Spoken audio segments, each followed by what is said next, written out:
Hello and welcome back for Game 3 of LMS versus the LPL. And switching things up, LMS have selected blue side. We'll get that first pick back on for them, and we'll have to see if they go for the MF or what is left up this time. It's changed from game to game. I mean, when they had blue side, they kind of stomped the LPL. And then when LPL had blue side, suddenly there's 3 kills for Uzi in the early game. And with the MF first pick, Yeah, blue side was it's all about the blue reason. side. All about blue side flower. Yeah, absolutely. The level 1, all blue side. But we'll see what happens here this time. I want to see what changes because the LMS, they ended up banning things like the Misfortune and the Sejuani. And I feel like Jarvan has been going over to blue side. And that's a little strange because I feel as though Red should be able to pick it up in their first 2 picks. 100% win rate so far. The facts will never lie to you.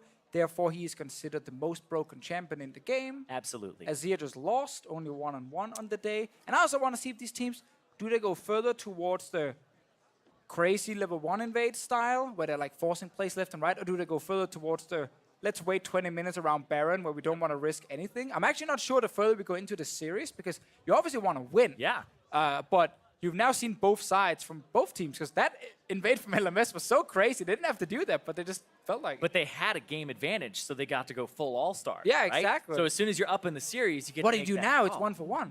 Well, you play the way that game 1 went in LMS. We saw how that went for them. They were very on top of how to close that game out slowly. Well, it also came Slowly. It also came down to the fact that they looked at Mlxg and Champion Select and they said, you will get some type of tank that you don't want. And they actually got down to Rammus. But you guys, as you said, had that Jarvan chance pick, but they just keep giving it away. So I think that one will change for the LPL on the red side. Yeah, I mean, the last time LMS were like, we got Ezreal, we got Azir, we don't need Jarvan, we can jump out of his ult. That made a lot of sense. Yeah. Then LeBlanc came in, that was a little bit annoying. Then Uzi had 3 kills, that was very annoying. And then suddenly the game kind of ran, out of control. Yeah. They could technically go for the exact same draft and try again. I think maybe the blind pick now with Annie up might be a little bit too risky now. Yeah. We've seen the Annie twice, it wasn't just a one-off. Yeah, that's the thing that also stood out to me is the counter pick in the top lane. We saw 957 on this Annie for the second time. Be in charge of a lot of those engages that did happen later on alongside Mlxg. Some of them worked, some of them didn't work. But he also had a CS advantage in lane right out of the gate, right? And the top lane was the one that was targeted by both teams rather early to try and make something happen. Of course, the level 1 in game 2. I feel like the level 1 and then the rest of the game are like 2 different games for me. I agree. Dash misquoted me. Oh, you still salty about that? Well, requote yourself. You can't actually like. The first 20 minutes There was you fun and action-packed. The last 20 minutes, not so much. There you go. Now you are valid in your Accurate. of the There you go. accuracy. There you go. Full accuracy here. Nobody can disprove him. Zoe out, Malzahar out as we start things off in the ban phase 1. And it is 1-to-1 as you see at the top of your screen. So LMS here on the blue side looking to see if they can get an upper hand. And they say that'll be with the Jarvan ban. Nobody gets this game. So, when Jarvan was banned in the semifinals, Sejuani became the hot stuff that everyone wanted to play. You don't have to first pick it necessarily if MF or something is there, but suddenly that might be the go-to pick. Mlxg loves his Sejuani. Mlxg does. I don't know so much about Karsa. I feel like if you pick the Sejuani, he's fine with something like the Kha'Zix. I agree, but he wanted to play it against the GPL, and he was pretty damn spot on. I mean, Karsa is what I call a good player. So he's what's good that? at... Yeah, I know. It's a weird thing over here for you North This Americans. different but nomenclature. it means you're good on a lot of different champions, and you can play different styles as well. Don't like it. You don't like good players? Nope, not a fan. Oh. Change? No, don't like change.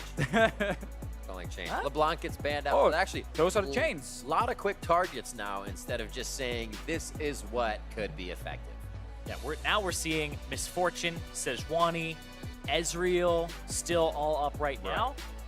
High priority picks. Same with Azir that's actually jumped up. Yeah, I still feel like first picking the MF makes the most sense because, again, worst case, you just put it down support, especially now with Sejuani being banned away. Like, I like this. I want to see the MF personally, but again, there's a lot of choices. Yeah, I feel like you go for something like the Misfortune here and you can flex it. But the thing I really like about this is we got those 2 cream of the crop junglers out of the way. Now it's time to get down and dirty. I want to see the Kha'Zix. I want to see Lee Sin. I want to see the assassin junglers against each other. Where's my Kane? Yeah. Come on, man. He's pretty good right now. Not that old, Officio. Ziv picks up Misfortune for BeBe. And they are going to now allow those 2 picks over, possibly that Kha'Zix, possibly something else for Mlxg to go hard in the early game on the jungle. Karsa knows exactly how to play against that. And will we get Uzi's Ezreal? It is right there. He can just grab it for himself. Obviously, again, can be a little bit tricky against the MF because it's hard to kind of stop her from just taking over the laning phase. But I like the Kha'Zix. You highlighted already, Zyrene. We want to see some of these crazy assassin junglers. Yeah, you were talking about it, Riv. You know, Karsa might know how to play against the Kha'Zix, but everybody else has to know how to play against the Kha'Zix too, because he's going to come out of the brush, he's going to actually ignore control wards that en route to where he's heading, and he'll just pop up on opposite sides of the jungle that you're actually have your wards on that you're defending. And as a misfortune, he'll just be right up next to you and be able to 3-shot you. Get this here as well. This time it's LPL taking that away from FoFo, as she had very good first game and a fine second game for him. It was hard to do a whole lot when they fell behind. Wonder if we get Ryze as a pick from FoFo. It's something he actually played really well on earlier in the tournament. It's strange because like the counters to Azir are the things like the Xerath and the Vel'Koz typically, but the Ryze could be really interesting, like you said. Hey, Ryze Lee Sin, that's a good combo if you want to make something happen around the mid lane. A lot of roaming, yeah. You have a lot of potential to actually dominate your lane and then go elsewhere. It's going to be locked in now. 20 seconds left. I love it. This is what we mean by a little bit of that Worlds effect coming over here. It's awesome to see the Chinese and LPL and LMS fans just enjoying everything, the signs. Oh, the Varus. Making whatever they can. Is No Varus Ezreal. going to be the pickup? Yeah, no Ezreal. Again, I think he doesn't want to play it against the MF. In the lane phase. Oh, Say it again, Deficio. No. I'm going to say he wants to play it happens all against the the time. MF. People are happy. You think he'll pick the Ezreal? I think this is a jungle Ezreal and Oh, there you Kha'Zix go. mid lane. There you go. This is why I asked. There you go. Support Ezreal was a thing back like 6 years ago. Yeah, we'll take it really far back. Yeah. Still, Uzi in the end wants to take it. I still stand by my statement. Maybe he's not a big fan of playing against the MF, but it is Ezreal after all, who's pretty overpowered, so you kind of have to. Yeah, we'll see if he's able to fare a little bit better than BeBe did on it in this counter matchup, or I guess the different matchup. Kind of swapping whoever had it. What's the official term for that? Is that the salty run back? I don't know what that's called. I Where you guess, swap, yeah. Where you swap. Hey, sides. you're a caster. You can just make up terms left and right and say this is how we see It's things. the flippy floppy. There you go, the we flippy floppy. Best Got to win the vernacular flippy floppy ever. on this one. Write that down. We'll get that in the stats book. 20 seconds left. Final Banneroonie there for LPL All-Stars. What will they decide to go with? It could be the Shen. They could get some tank out of there and also that make Shen was sure pretty that good. something else works. But I might be comfortable having Shen on my side if I'm the LPL, Okay. because Kha'Zix Shen is always fun in the late game. Yeah, I just don't want There to is. play against Shen. That's kind of the Yeah. thing. Especially also if I'm against already like an MF lane and there's also Shen on that side. Oh, that is hard then to shut down the bottom lane. And there's already a lot of pick potential on the LMS side. I think Shen will be super valuable right there. And it is Ziv though who can pick, also 957 who can pick first. Tom Kench jumps out to me here. I think it's been banned in the last, yes it has. It's been banned in the last 2 games by the LMS. And there it is again. Making sure you can't get away No from the Kench. engage. I like the ban. When you play Lee Sin, you definitely want to... Actually, you can outplay Tom Kench then. If he devours the guy you want to kick, you just kick him Ooh. instead. 2 for 1. But sometimes it doesn't really work for you, and they decide to ban it away instead of risking it. So, Shen is still available. Gnar as well. And will we get the Ziv Annie? Ooh, the other one. Has he learned it? Is he adept at it already? I would say probably not. I That think it's a that counter. would be like kind of the salty run back. That would be if amazing. Oh, yeah. It That would wasn't actually be played. amazing. They just take that bot lane from last time. It's going to be MF Thresh now for LMS. This is more flippy floppy. We'll see if they actually lock it in. 5 seconds left here for BeBe, and he does take SwordArt's Thresh. Crazy. And what will he take up against the Gnar here in the top lane for Ziv? Shen is something that he is... Oh, he's And- hovering it. Come Wait, on, just do no it. way. Wait, just do it. No way. No way. I made this. Yeah! Oh! Right, we get the other side as well. Whew. Why 957. not? I mean, he just had a training game on it. So Hey, he knows yeah. what it does. It's the meta now. Holy moly. Wow. Downloaded during that game. He's going to go look up 957's, you know, his Rune Pages, gonna go look and see what he had. Or is he gonna change? Oh, Go for the okay. Spellbook. We'll see, we'll Ooh. see. We had Braum in the last game when the Ezreal lane saw the Thresh MF. Meiko, more aggressive on his side, goes for the Alistar. Yeah, we saw the Alistar get banned away in the last game when the Misfortune was picked up, but against the Thresh, you can actually stop him and stuff the engages with the hook and with the play. Yeah, this is still a hard lane for the LPL to play on the bottom side, and now they also got to worry about the top lane where the Annie is sitting against this Gnar here, so gonna be a fun game where, once again, we're looking at the junglers early on. The Lee Sin, in terms of ganking, when you have CC from your support, you have CC from your mid laner, you have CC from your top laner, it is so damn easy to set up a gank if you're Karsa here. I really want to see him just get some early kills. Yeah, Karsa has 2 to 3 winning lanes right now. The Annie would be able to actually duel up against the Gnar if Ziv, has, I guess, the repetitions on it. Bottom lane with the Misfortune Thresh, the range will help you. And the mid lane, that's the one with the Ryze Azir that I feel like you kind of want to tilt in your favor because the other two will naturally win. Maybe he'll play off those, but Karsa can pretty much go where he wants. Exactly. Right now, Xiye is sitting on Cleanse, which of course makes it a little bit harder to gank the mid lane at first. But I mean, it's a Ryze. You pop the Cleanse, you return.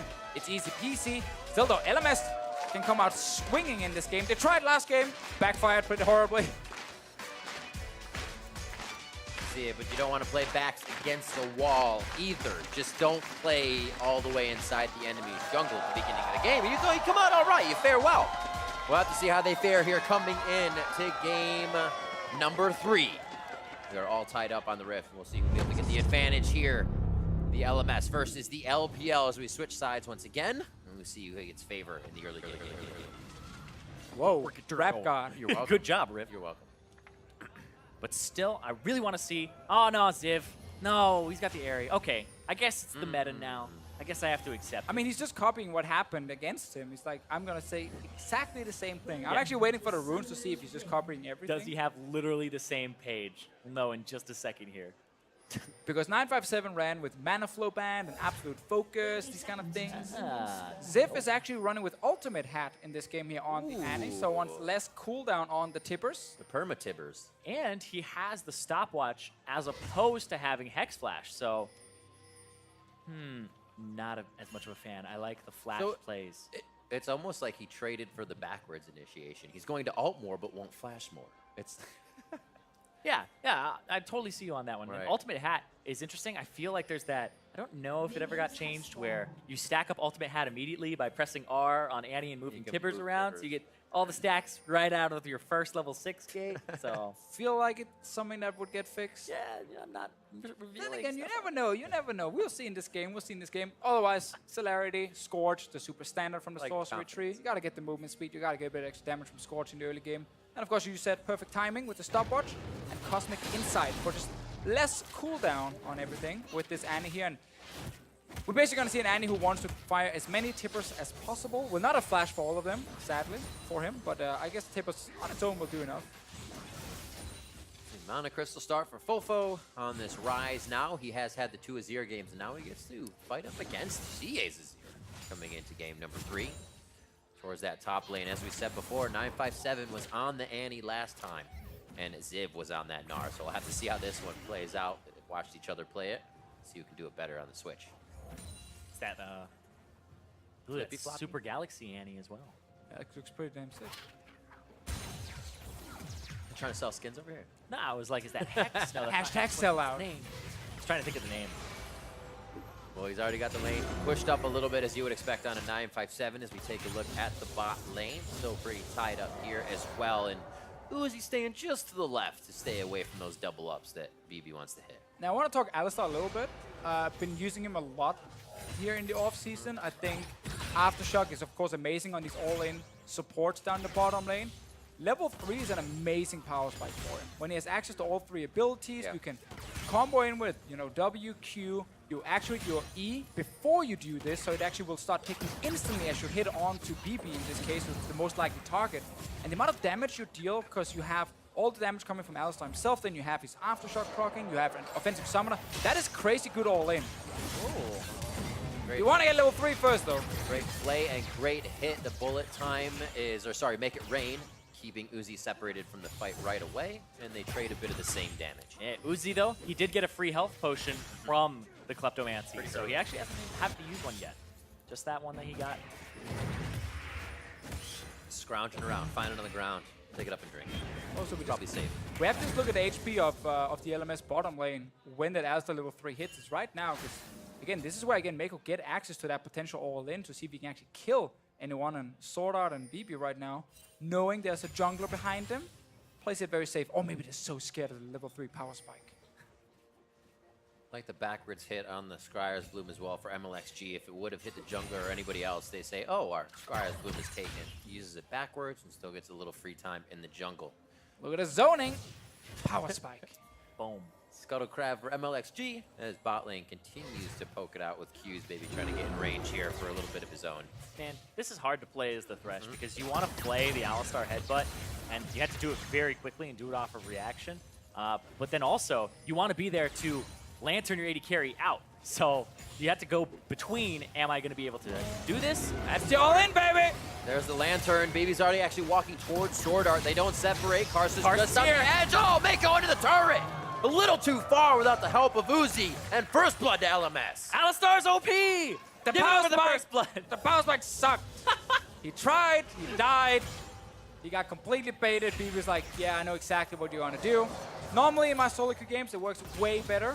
Maybe it's because I play against worse players, I'm not sure. Probably. SwordArt on point, gets the arcane shift hit as well. They could be able to get one more summoner heal coming out from Uzi. So chugging those potions now as he gets himself to safety. Karsa walking through a ward. So they know he is there. Yeah, they saw him on that one. He has no way to go out of that. Here it is See again. here. You asked for it, Deficio. Again, yeah, I respect the fact that he's going for it. Sadly for him, SwordArt is playing defensive with the shield, plays him away, and he doesn't actually get the stun onto BeBe, so ends up just taking a ton of damage. And then the jungler shows up, and honestly, when a jungler is there, that's unfair. Yeah, and that was perfect timing of Karsa, though. Yeah, it's absolutely unfair. That's where you blame your own jungler for not being there. But he went straight down the lane. Didn't go into the jungle or anything like that. And Mlxg had been in the bottom side jungle and had warded it and had taken the things like the Raptors and the Blast Cone and like the Scryers from before. So you assume Karsa's gonna be on top side for a few minutes, and then maybe he'll be bottom. But Karsa's timing was just directly beeline straight down bottom. It was good timing for him.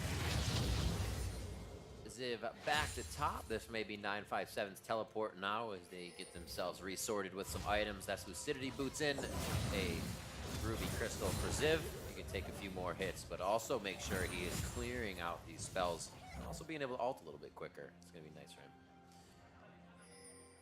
Teleport back to lane as we expected from Ziv, and it looks like a little roam time for Meiko, making sure that you're going to get Xiye safe in mid lane to start things off here as he farms it out against FoFo. Yeah, mid lane has been pretty quiet for now, but it's still waiting for something explosive to happen in the next few minutes here. And especially since we have this Annie top that once again has a CS advantage, has Lucidity boots, but they both use teleport. Damn. There's a lot. See, this is that tier versus the serrated. This is the moment you want to avoid, yet Uzi just jumped in head first, like, yeah, I'm going to take this trade. You got to test it. You won't know if you don't do it. Well, he lost the trade pretty hard, so now he knows. Top lane. Hits him with the drill. Oh, drills him against the wall. Tibbers. Gets locked up right away. Well, Hex Tech battle towards the top side. Super Galaxy, rather. And they are going to be able to make it out of this one safely. 957 actually looking pretty good in the fight, but as soon as Ziv got to retaliate, it changed. I like that play from 957. Just save the jump. You know the tippers is going to happen at some point, and you want to just try and get out of that range of the tippers, so it doesn't just sit there and hammer away in your face, and you also take damage from Annie at the same time. Then you can actually die. So I like the clever move where he saves the dash till after tippers comes down. And it actually forced Ziv back, so see if 957 can actually get the better of the flippy-floppy matchup here. Is he? I'm glad we made this a thing. Yeah. It's great. It's official. Gonna get Scryer's Bloom as well. And you also is allowing Mlxg to know that there is a blue buff on the top side.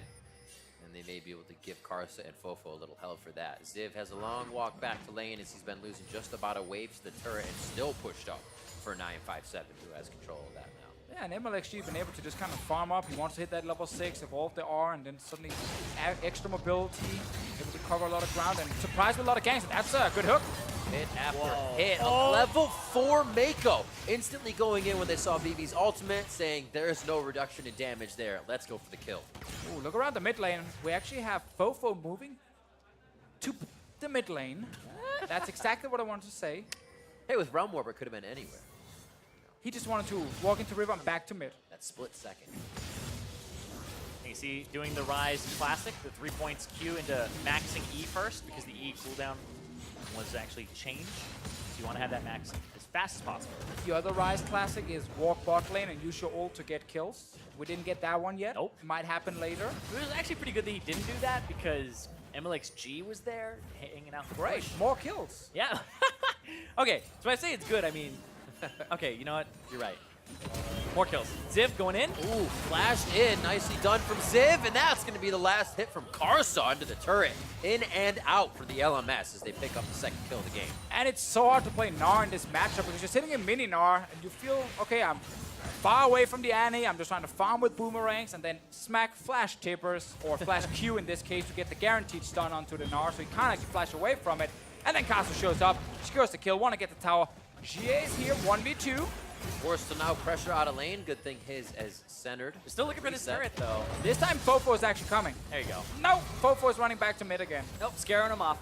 And man, if this is what makes Annie meta, is the counter to Gnar, I mean, I thought Annie was powerful, but I didn't think that this is how she was going to end up in the meta here. But I guess it's a happy day for LS, right? Simple, and it works. I mean, how many games do you think Ziv has on this? 0, I actually asked at the beginning. 2017, 0 plays on a professional stage for his Annie. So, like you said, downloaded. Downloaded pretty well. He's pretty been quick. hiding it for years, practicing. This is his 2 in the morning play when he sneaks out of bed. He just goes and plays Annie on his other account.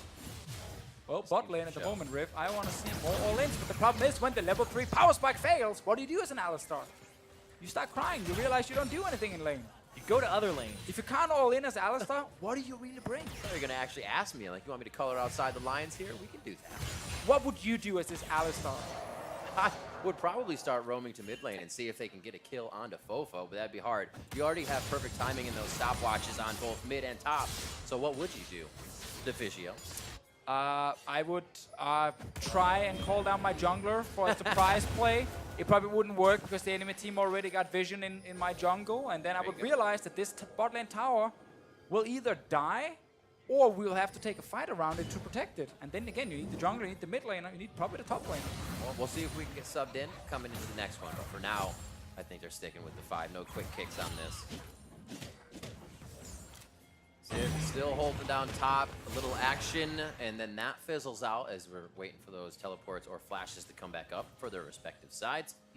But now the dragon may be getting a little bit of love, at least the area and the vision ward in the bot lane. But again, we are seeing now Mlxg on the bottom side. Sadly, he will soon get spotted, and hard for him to do anything. And you're just kind of waiting for the MF and the Thresh to make a play on you on bottom side, because it's so hard to do anything in return.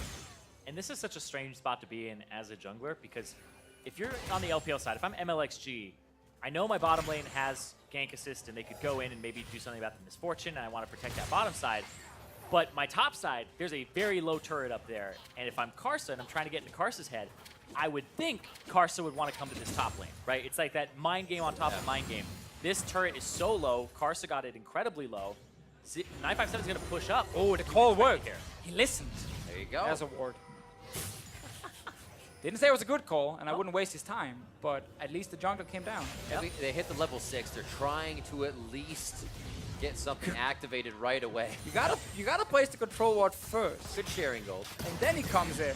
Don't place it when he's already in there. Oh, by the way, we should check this. Yeah. Oh, there's a ward. Karsa coming down. Now, he doesn't know, but also the team doesn't. So he's kind of hanging back to make sure something happens first. He's guaranteed a way in. Over to the Dragon Pit. He will be seen on the Shrine, and it looks like they will have privy information now of where he is going to be headed. Xiye stays safe. They don't know where Mlxg is. Mlxg was in the bottom side. They saw him start it back, cleared the ward. Then Uzi pushed up, and Meiko swept the second brush. And so it looks kind of like Mlxg is hanging out down there for a bit, but he actually backed and went to the top side. So there's potential here for Mlxg to make a play that would be a bit surprising. There's only a few seconds of a window here. Classic Uzi move right there. LPL actually had a chance to start up a Drake if they wanted to. The bot lane was recalling from LMS, but Uzi wanted his own recall in there. So he went back to base, no Drake being started. Mlxg stays on top side. Now this Ezreal, while down in CS, still sitting and getting quite a lot of extra gold, and that's exactly what the LPL wants. They don't want to lose this bot lane tower so early because there are so many lanes under pressure. Top lane, bot lane, the Lee Sin could be so active on the map as well. And right now, early game is slowed down a little bit, and that is good for the LPL.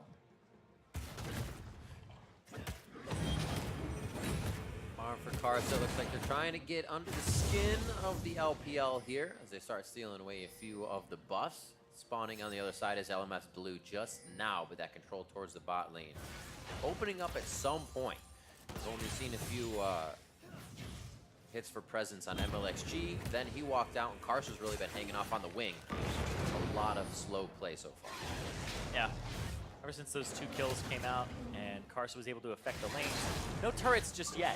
Right? We talked about it earlier. Karsa can pretty much go anywhere because he has some naturally winning lanes. The top lane, though, was one that he played off of pretty well. Never return. You gotta try harder to get inside his head. Yeah.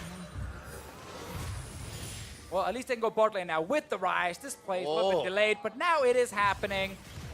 But top lane, they have to rush this because that top turret is going to go down. LPL will get first turret here, I believe. Yeah, how much damage goes towards the fight and how much to the turret. That's first blood turret over to LPL. They're going to open up the map a bit, and now it looks like LMS may commit to taking that down as this wave gets finally pushed in by BeBe and SwordArt. Ooh, let's see. Uzi and Meiko trying to stay around to see maybe they can defend. There is TP from 957. Can try and use it. And the fact that Ryze went back to mid, so FoFo is accounted for. This top lane is also accounted for. They get to shove up, and they get to defend this topside Rift Herald and take it for themselves here. I mean, this is pretty huge. Again, they haven't even lost the bot lane tower. It will die eventually, but the longer, you know, they can just keep that tower in place, the more time they buy on the other side. And they get the Rift Herald now. That could be another turret for them just in a few minutes. Abyssal Mask on Xiye is a little bit interesting. Obviously, he's against Annie and Ryze, so he's like, there's a lot of magic damage, but it's not what we normally see in Azir. Yeah. I saw it earlier in the tournament and was having a discussion about it because it was a lot of attack speed and then having the Abyssal Mask just to stand your ground. Because if they're going to reach you with a composition, like you're going to get Annie stunned and stuff like that, it's pretty much going to happen. Like, just surviving as Azir in the mid-late game is probably enough because he has so much damage in his kit. Lowering it by a little bit shouldn't hurt him a lot, but we'll see what happens. But I'm not a huge fan of the build.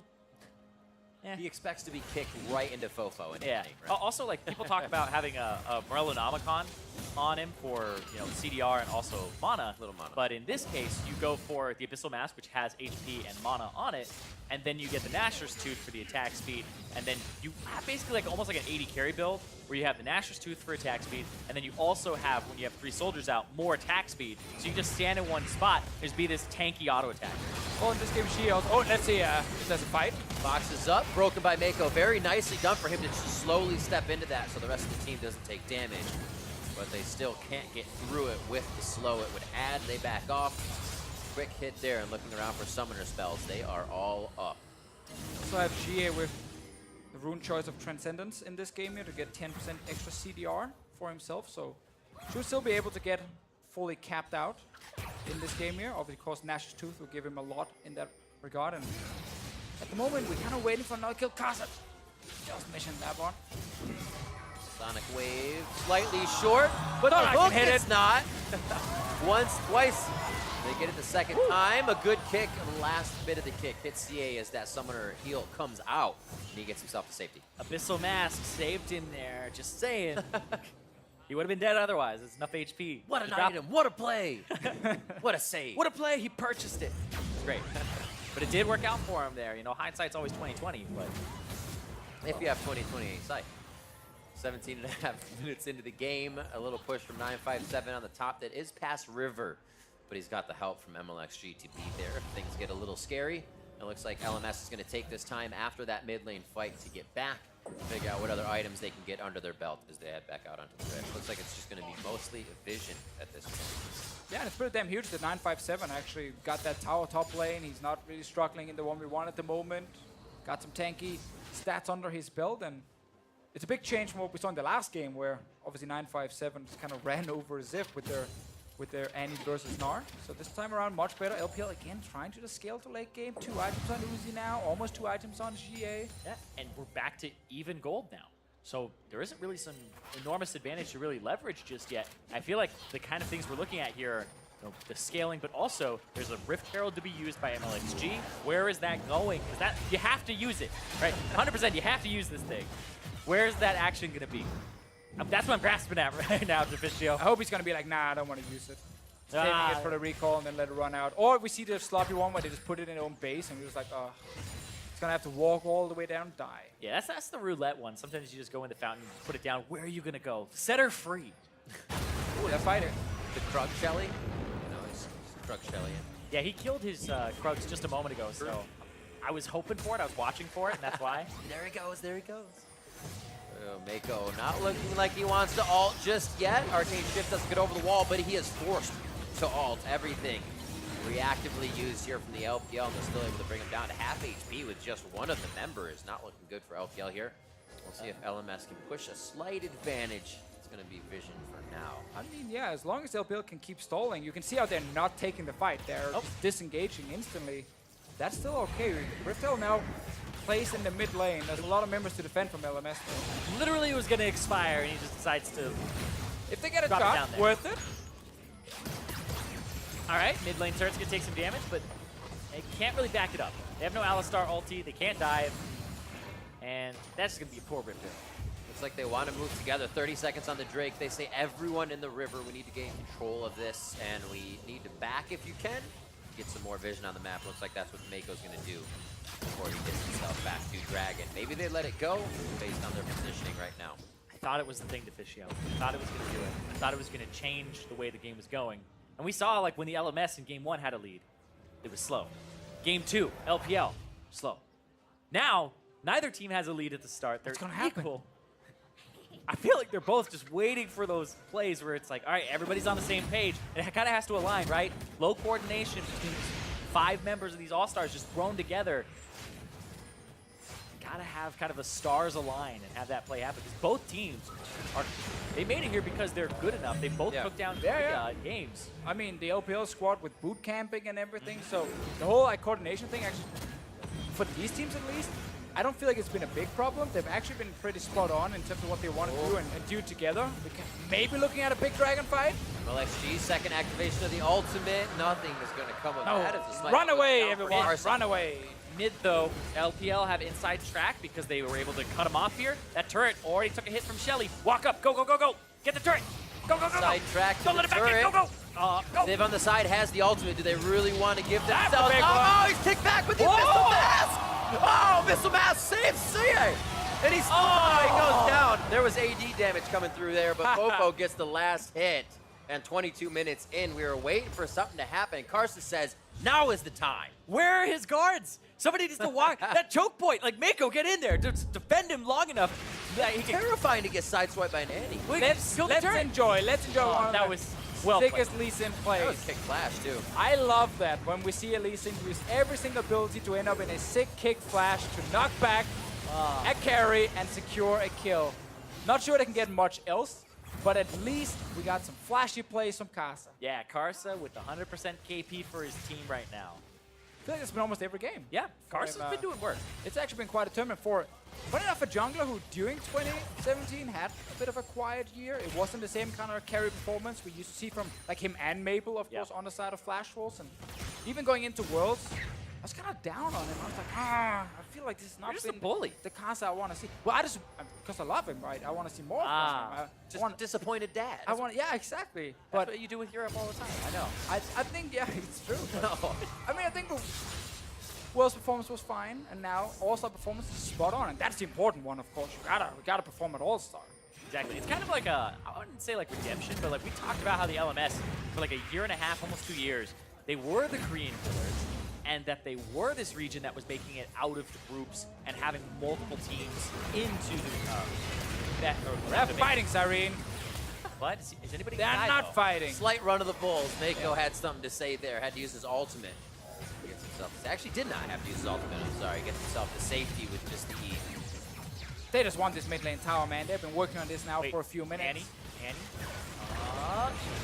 No. Pushed out. Definitely a different role in that, though. We see the Annie versus the Gnar. 957 have faring a little bit better in the matchup, as we have seen it throughout the games against All Stars. The mid lane finally gets hit up, and Xiye is able to set up a little bit of base there with the Sun Disc, as they can get out safely.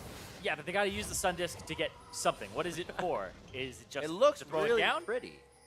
Gives them Vision? What's going to get you? pressure around the mid lane so you can reset, go back, buy your wards, and the enemy team still have to deal with that tower, so it's hard for them to push out the lane, and it does give you a bit of an advantage when it comes to returning to the map. At the moment, we see Meiko just went back, got his wards. Now he's screaming to his team, guys, we need a kill. They had a lot of kills in the last game. Game 2, they only managed to get... game 1, they only managed to get 2 kills, and this one's 0 at the moment. It's quite interesting watching the LPL team not actually secure anything. But again, they wanted to scale in this game. That's all they wanted to do, and it's been successful so far. A lot of love for these members on the top side here. You can see Meiko just behind the Baron pit. Turret goes down too fast, and they cannot fully commit as the distance was too far. Still a push up from BeBe and SwordArt in that river if anything comes of this top engage. Yeah, this top lane, they get that turret, and now it's all about that Baron control again. Even game, we're seeing 400, 300 gold, just when the waves kind of wax and wane. The 2 Mountain Drakes for the LMS. That's what I'm looking at now. Help him speed up the Baron. It'll also be good for Ziv if he ends up in a split push. I don't know if he will, but those Mountain Drakes could be what tilts it.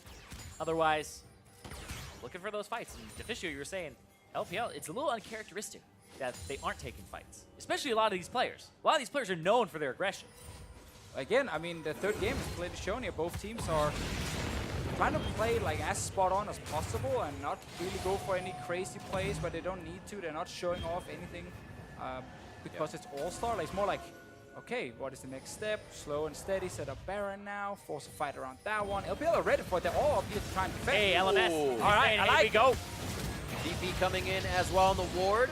Uzi coming out of base. Hexdrinker newly in his inventory. There's Go, no Meiko! Mlxg. 5 abilities. Smite goes down. That's Karsa's. He goes down, however, instantly. Xiye shifts into the Baron pit. Meiko's in the front trying to absorb all of the damage, doing it nicely. FoFo is able to warp out of that. Now LPL is forced to watch LMS leave with the Baron, but no Karsa. Uzi still coming around the corner here. Oh, Uzi locked and loaded, looking to get those shots in. Had that Iceborne very, very early. It looks like he'll be able to get a few shots on. If Meiko is just a little far forward, they could have continued. It looks like everybody is starting to back off. And this is what we were talking about in game number 2 when LPL, they were 10,000 gold up in 20 minutes. And they didn't do the Baron forever. Ooh! Down to Ziv. Ziv's going to be able to get himself to safety. Meiko in a bad spot. One last shot. He goes down to SwordArt. A little too greedy from the LPL, and LMS is going to chase them down lane to make sure they can't back right away, but also can set up some vision for themselves. This could still turn to be a bad fight. FoFo with the perfect timing. Actually, Zanyas gets himself to safety, and Ziv has to be very careful. LMS is low, but they're still attempting a fight. I like the Baron call right there. TP in, use the double mount break you highlighted, Zareen, and just take down the Baron as fast as possible. Get out again with multiple buffs, and now it's on the LMS to go and get a few towers down, get a big advantage, see if you can close out the game. And I really like that from FoFo because I believe what happened was he used his stopwatch and then he backed and upgraded it to Zhonya's. So he just used Zhonya's twice. Back to back. The first one to escape with the ulti and right there to avoid 957. Very Oh! Take him on a ride! Body's telling him yes. He gets out though. He is safe. 4-1, almost a 4-2. As Karsa almost couldn't get himself to safety, that is. And they do get the mid turret with some zany pressure to start it off. All planned from Karsa right there. Zone LPL away from the tower with the crazy Lee Sin play. 'Cause you expect everyone to follow when that man goes all in. And that's a cloud break. Number 3 of the game going over to LMS. Blue Squad has had a perfect break control in all 3 games. It's that blue team. It's the blue team. That's a 2,000 gold lead about now, just under here for the LMS. Looks like they'll start to pressure a little bit of that love towards Ziv. He says, my ground. And that's a fight in the bot lane, but he will keep Mlxg at bay. Oh, wait. Something's happening right now. Meiko's on the way. Who takes it? Oh, what a nice guy. Karsa says, you take Xiye. the lantern. Still coming in, Emperor's Divide. That's a hit back for Ziv. He can still throw down the Baron onto Xiye. They're trying to focus the damage as bullet time. Rides over the fight. Mlxg goes down. Meiko stuck in the box. Can't get that Iron Will to anybody else or to block any more damage. The hook comes in, and a relentless and repeating LMS continue. More kills once they pick up 9-5-7 in the bot lane. And SwordArt right now, he's on fire. He denies the engage here from Meiko. Great lanterns during the game as well. And a good hook onto 9-5-7 to secure another kill. And the LMS, it's still a very close game, but they keep getting just 1 or 2 kills more. That's what I like, because before we were seeing kills for objectives only when there were objectives up. These are kills for kill's sakes. Just trying to get something here. Xiye knocks Ziv in. Ziv ends up going down here, but then on the backside, like you were saying, SwordArt doing work here. The play again to keep 9-5-7 in place for the root, and then the hook follow-up and the chase. A few more kills here for the LMS, even though it was actually Meiko and the LPL trying to start the fight. And they're still sitting now with a 2,000 gold lead. It's almost nothing at 30 minutes. And item-wise as well, it's so even between the teams. That Baron really didn't amount to too much. 2,000 gold total. Got some kills. Yeah. They showed they could do the Baron. Hey, that counts for something. There you go. And the next one's a Mountain Drake as well. So 3 Mountain Drakes. Yeah. Make it real fast next time. That's what this is about. It'll be quite helpful, but a little scarier. A lot of flashes used on those last fights. Mlxg, Uzi still have it on that side of LPL. There are quite a few down except for FoFo's right now. And Ziv's is just on the horizon. So that could be the initiation window for LPL to get something done. As you said, only around 1,400. It seems like not a lot of the Baron plays in this series overall are getting too much ground. It's true. Like my personal rule of like first Baron you use to get down an inhib and second Baron you use to win the game doesn't really count in this series. This one was first Baron to secure a few kills. And that was about it. Maybe a mid tower if I remember correctly. LMS will probably need 1 or 2 more. Mlxg is sneaking around the flank, but if you are Meiko at the moment, you've been trying to start some fights, been denied multiple times. His flash is soon ready. That's going to be key for him to actually land the engage. And he picked the Alistar into the Thresh, saying he could do it. It's been hard. SwordArt's been on point. A lot of love for this bottom side of the jungle. Ziv's been pushing it in. Baron down, obviously opposite side of the map, but it's kind of who's going to win the ward war first. I think it will mean this second tier turret in the bot lane before LPL really wants to fight back against this. Well, right now, Azir's going to go to the top side. Xiye's going to go ahead and farm that wave, and that's going to give pressure to the LMS on the bot side, who can go 4v4, and then have mid be pushed in here for a rotation from FoFo. Hey, Ziv, flash tippers. It's only 4 members right there. Xiye's not even close. Do it. Do it. He decides Nope. to keep it. Flash tippers mid lane. He's got to do it eventually. Flash tippers in the base. It's like when you're at a stoplight and you're like, now. Turn green now. Like, That's kind of the thing these never Annie worked. players are missing at the moment. Like, especially with ultimate hat. Like, use that tipper song Throw it. cooldown. exactly. It's why you got it. I mean, if you flash ulti right there, he has Zonias, so you probably won't be the first one to die. It's the other guy's fault. I mean, yeah, honestly, worst case, you force the enemy back and you take the tower. Yeah. I mean, it got to half HP there, but regardless, still, like you said, that's what it seems to be lacking in this game. I think there's just a lot of pressure actually on the different players. Like, in all seriousness, I think no one wants to be the person who messes up and then your region loses. Right now, like, all the fans were voting for you to represent your region. You're now playing in the final, and it's very clear that none of the players are like, yeah, I'm just gonna dive in 24/7 and make big plays. They're really trying hard to not make any mistakes. It's all about not being question mark right now. Prevent that. You don't want to be the guy who loses it for your team. Then you have Those region. The thing is at a point in time in the game, that doesn't happen for every fight. But we're getting close to that point where if you do make the mistake, it is a run down mid for the other team. It gets even scarier. So you're almost mounting more pressure on yourself by. But it's insane. I have seen. Hold on. Oh, we're holding Mlxg down to about 55% HP. All right, off the hold. Yeah, Karsa didn't have flash there, so he couldn't really kick flash. But these are guys, we've seen a lot of them at Worlds. The pressure of Worlds and lose the game for your team. I've seen these guys go ham in games at Worlds. Now we're the NALCS studio. But then it's only the More fans of pressure. your team will be mad. Exactly. Now it's the entire region. Now it's a bit more sophisticated ham. It's cured. A little better. Maybe even some salami. All right, Meiko, you picked that Alistar. You failed your level 3 all in. He actually went celestial body in this game as well, so he had Ooh. less damage but more HP, so 100 HP but 10% less damage in the first 10 minutes, so that also ruined his all in a little bit. Yeah, that was it. Now it's time for revenge though. You got to late game with this Alistar. All right, that's good. They were able to get the Gnar out of 957. There Were we they? go. Oh, kicks him right in the backside. Says, no, sir. Xiye forced to cleanse himself out to safety now, and we're getting a little troublesome here with some summoners being down. But they reposition to get themselves to safety. It's going to be the peel-off from Mlxg, so no fight here for LPL. They want to hang out. That Drake is alive on the mountainside, or at the bottom, I should say. Karsa goes ahead and clears. 957 will probably be back with a ward of his own. As you can see it ticking up in his inventory. Just all quiet on the home front at this point. They tried to go for Mlxg. Fizzled out. And man, a death cap for Xiye, that's so strange because he doesn't have much AP to multiply, right? He has the Abyssal Yeah. Mask, Right. which is doesn't have AP on it. It just increases the magic damage you deal. But, You like half. I mean, what if the hat saves the next time? Yes, the see. hat We'll will see. save. The extra AP will save. Oh, over the wall. LPL's calling the bluff. They say you're really going to go for the Annie dragon. TP, where is it at? They aren't doing very much damage right now, but they're also trying to focus on where LMS is coming from. And they say, That's the okay, opposite direction! We're He's gonna running route it away! down mid. Karsa, you don't have a team? Wait, Oh, Meiko actually stopped his recall. Nope, everyone's recalling now. Nope, he stopped it again. What a split. Someone Very do something. Start the interesting. Baron, man. You got so many mountain drakes. did they see MLXG They back? did not see I don't it. think so. They didn't see it, but we can see it, so we can yell it.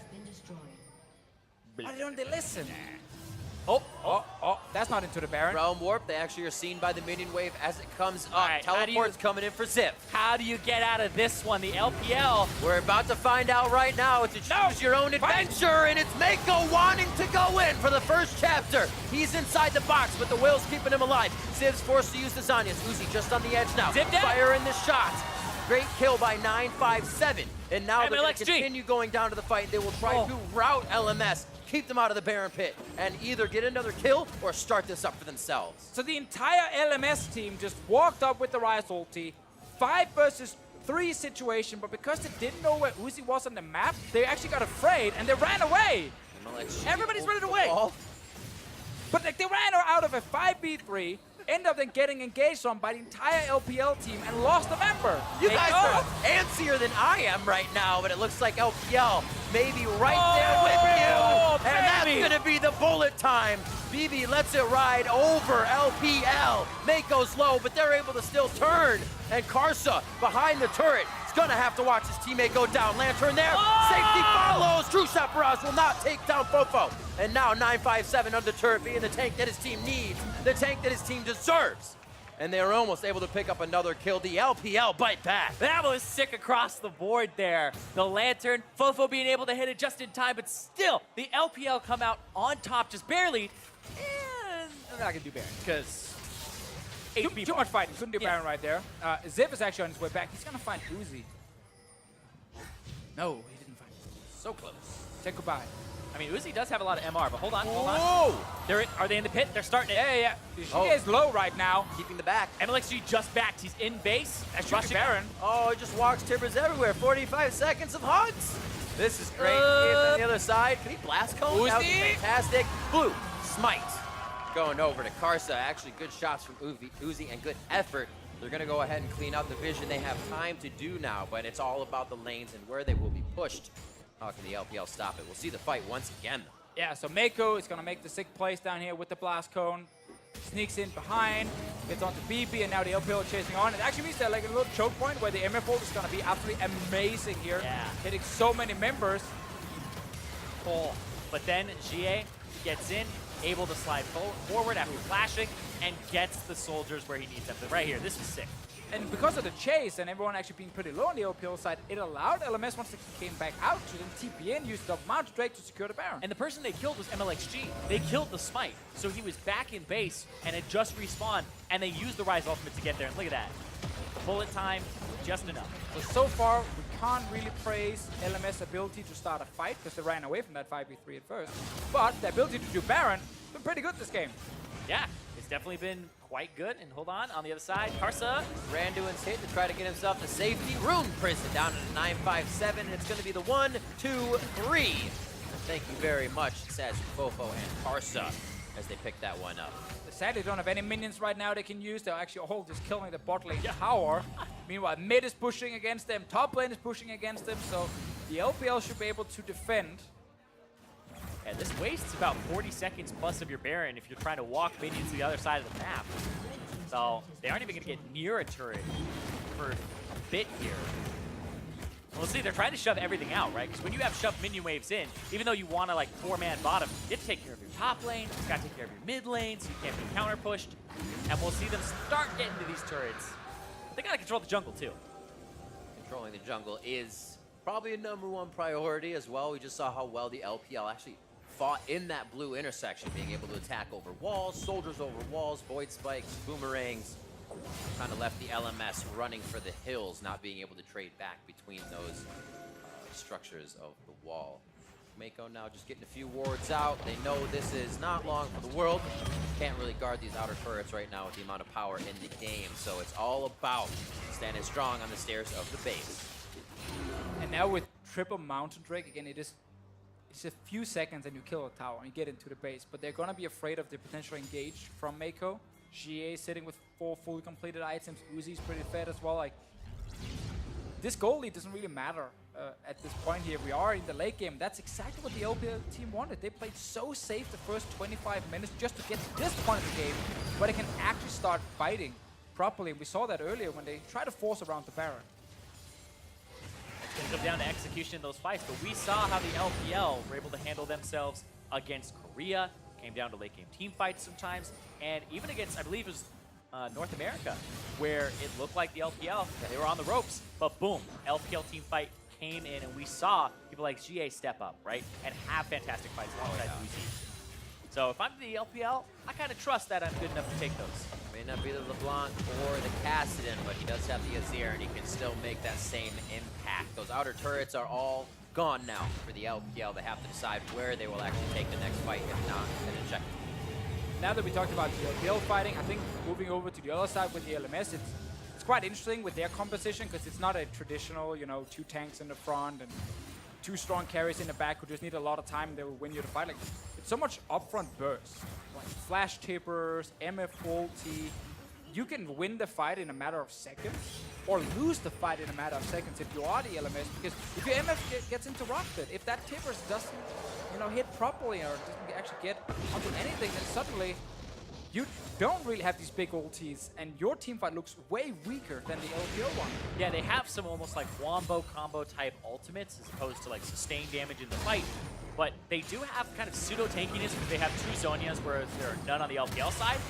And they're able to buy more time. But Karsa, whoa! That's stealth from Mlxg. It cancels it, but it doesn't even put the ultimate on cooldown from Karsa. It does get the flash. Interesting note. Very nicely done as well. Fast fingers from both junglers. That's basically how you play the best on each side in that situation. 4,000 power play. One of the biggest we've had in this series so far. LMS showing a bit more control over this game now, as they have about a 5,000, 6,000 gold lead, I should say, making their way now towards top side. Baron off as they try to regain control of these lanes and get into a spot so they can fight. Another thing about scaling, when you have so much damage on the LMS side, scaling sometimes doesn't even matter, because if you just get the correct fight, you just have enough DPS to kill 1 or 2 guys, and then suddenly it's 5v3 out of nowhere. And that's kind of always the fun thing about these heavy damage comps, is even when you feel like an Azir in the late game and an Ezreal in the late game will be powerhouses, one misstep from them or one great play from you and they die instantly, and then it doesn't matter. Then the late game simply doesn't matter. All that work, though. All that work. You spend 42 minutes getting to this point, and then you get a tippers in your face and die.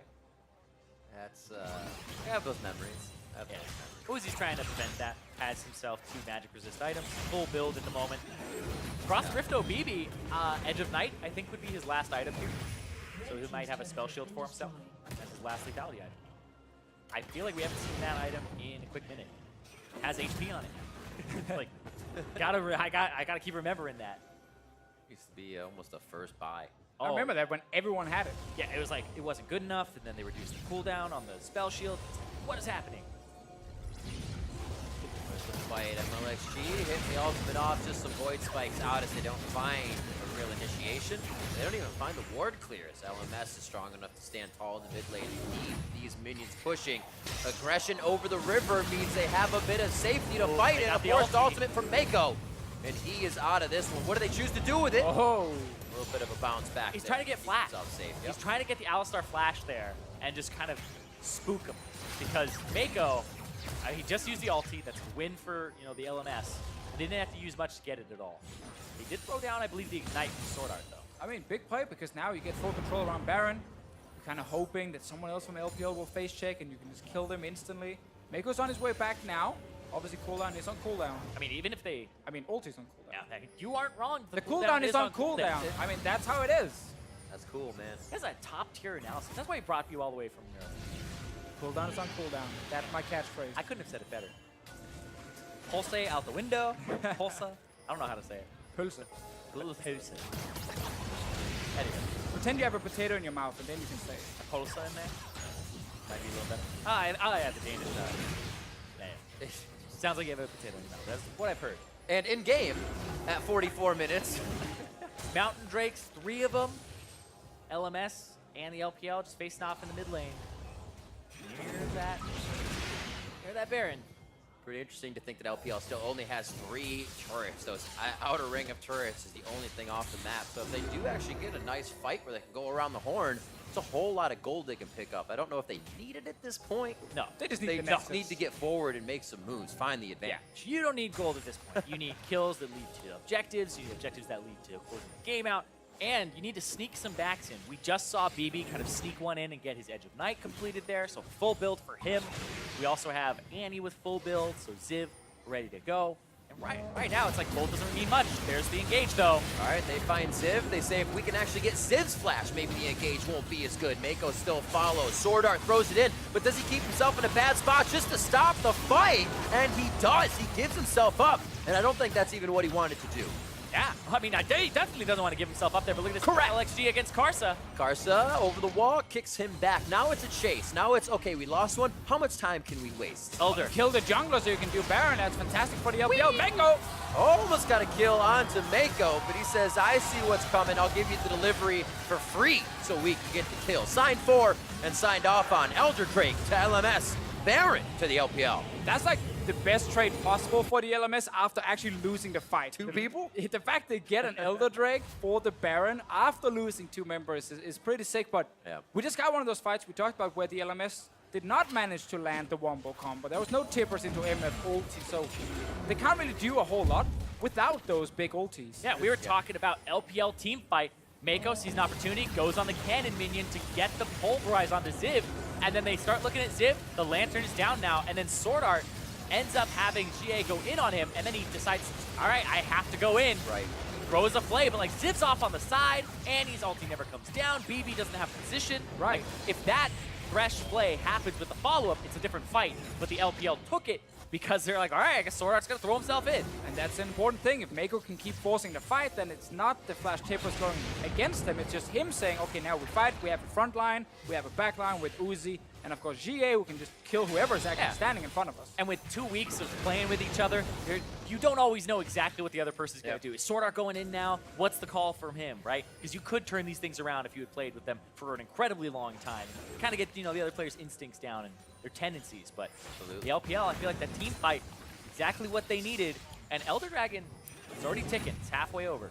Now, I want to see BeBe now with this Edge of Night here because one of the things he's looking for is 957 in the fights. Is he and Gnar jumping forward to try and ult BeBe when the MF is firing her ulti? Edge of Night can obviously block that first initial CC, so the ulti actually lasts. Mlxg might get caught out. It's dead. Wow. Pro tip for everyone at home, 47 minutes into the game, you do not need to invade the enemy blue buff alone. Stick with your team. That blue buff is not that important. I knew that one. Hey. So, let's see what happens at 48 minutes. We'll have to see what Then the you can LMS invade blue buff again. all you want. See where they will be able to push this. It actually costs them a decent amount of pressure here. That was the entire Baron buff. They have to collapse. And the Elder Drake is still on LMS at the moment. Yeah, for a few more seconds here, I believe. We'll be off in about one more wave. We do say some things towards the end of the game don't mean That was a as big much. one. Yeah, Karsa has flash back up now, so the kick flash, definitely a possibility for him. It's actually mentioning that things don't matter much in the end of the game, as we say money, but summoners mean a lot more. Flashes on Ziv and SwordArt blown in the last fight. Mlxg can already hop, and the rest of LPL has those flashes, has that chance for a really hard initiation they have a window for. I don't know if LMS will give them that. They know just as well that their flashes are down at this point. It's been a rough game for Ziv on this Annie as well. We haven't really Yeah. seen him, win lane or find the big engages so far, and we're still looking at him. It doesn't matter what your score is on Annie. Like, you can always do it.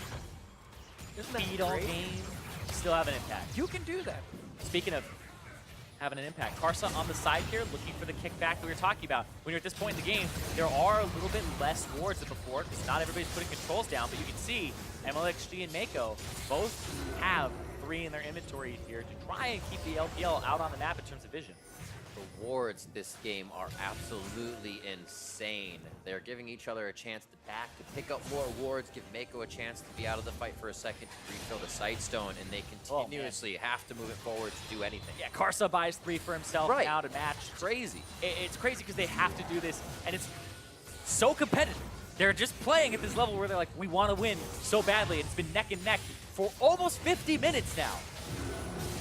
It's like that game of capture the flag. You know somebody has to go back. Everybody else has to play a little bit stronger to make sure nothing happens. You've got to be able to micromanage people in and out. Now, 5-on-5 on the bot turret.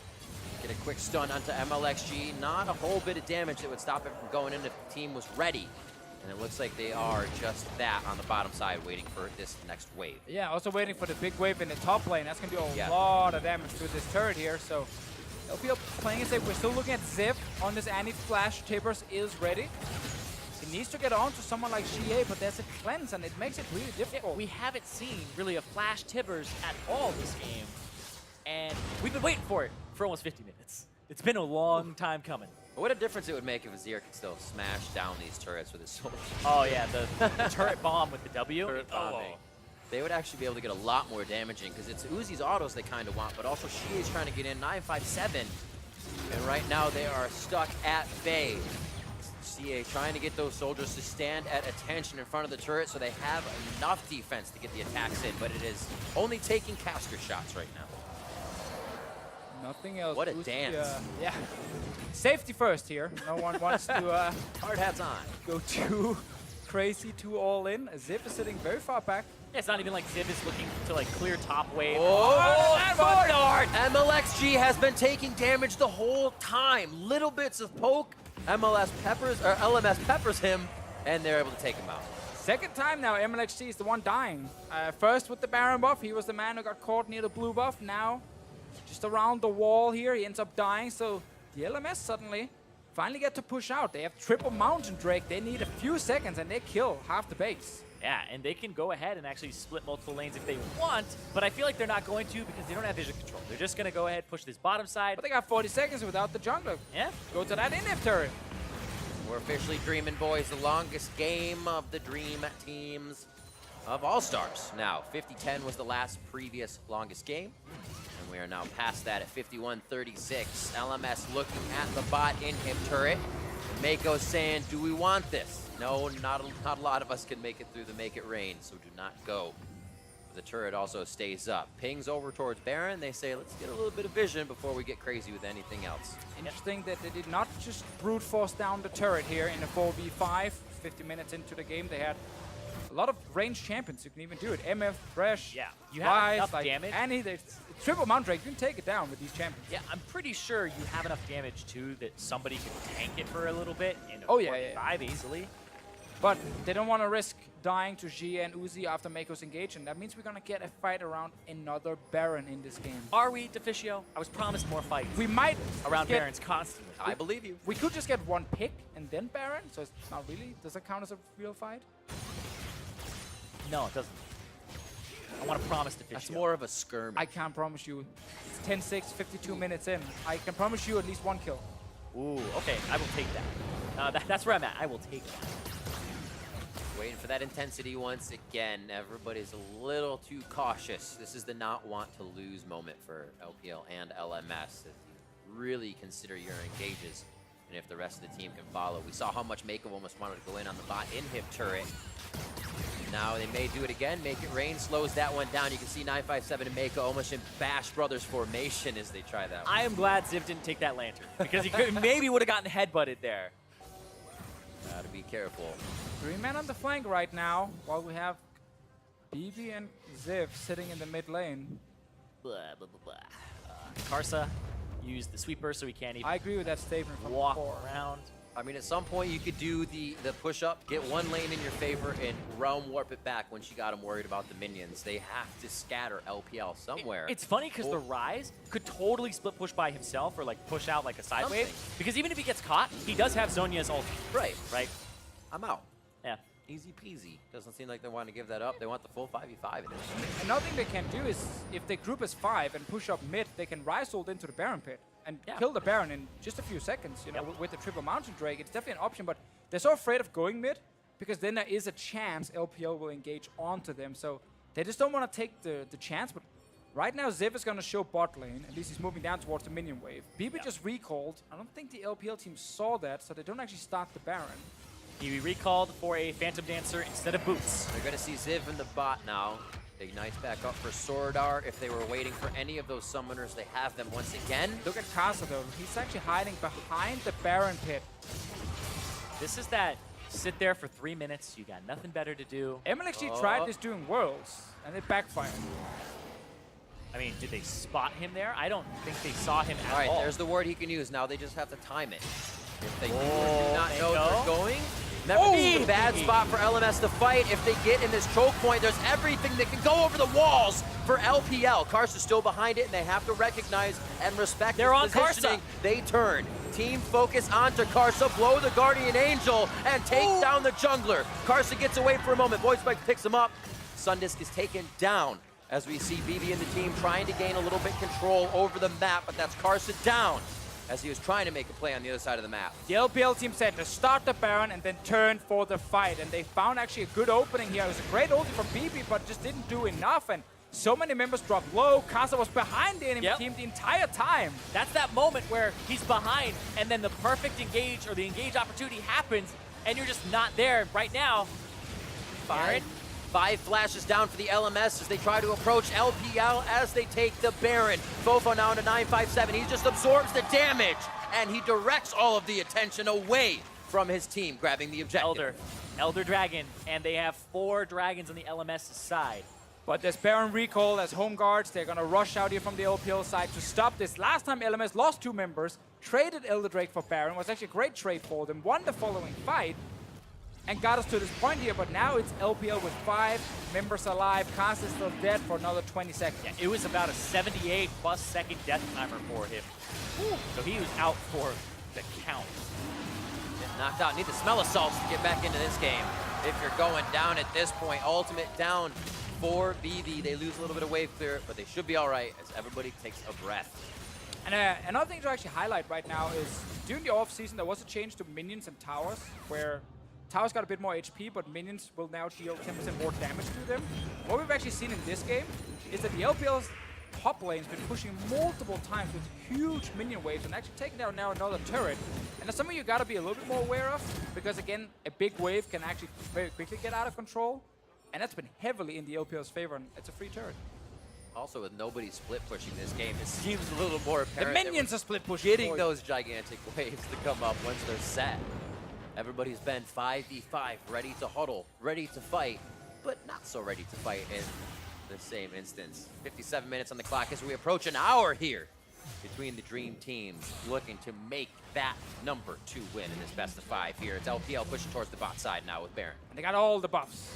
We cannot ask for more buffs. Well, of course, we're gonna have more Drakes. Oh, you can always ask. You don't get stronger than This is the moment for them to see if they can get into the base. SwordArt down to half.